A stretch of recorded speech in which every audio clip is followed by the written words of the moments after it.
আজকে যে ট্র্যাজেডিটা হইল সেইটা দেখে যা বুঝতে পারতেছি যে কালকে এক্সাম হবে কি না I am not so sure, কিন্তু প্লিজ বাংলাদেশ গভর্নমেন্ট আপনারা প্লিজ একটু বিভ্রান্তি দেন, নোটিশ দেন যে কালকে এক্সাম হবে কি না।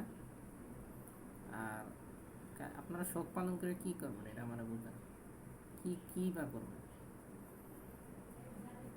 আই ডোন্ট থিঙ্ক সো যে শোক পালন করে কিছু হবে। আর আজকে যারা বিএনপির লোকজন যারা আসছিল তাদেরকে আপনারা মারাননি কেন? ভাই, তারা আসছে ফুটেজ খাওয়ার জন্য, তারা আসছে লোকের সিম্পাথি গেইন করার জন্য। আপনারা কেন তাদের মানেননি? যারা স্টুডেন্ট যারা ওই জায়গায় প্রেজেন্ট ছিল কেন মারাননি?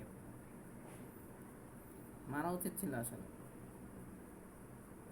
আর কালকে কি হবে না হবে উই ডোন্ট কেয়ার। আমাদের এক্সাম দেওয়ার মেন্টালিটি আর নাই। মেন্টালি এত টর্চার করবেন না আমাদের।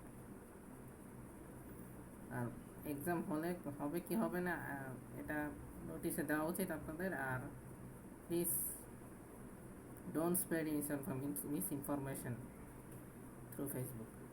ওকে, থ্যাংক ইউ।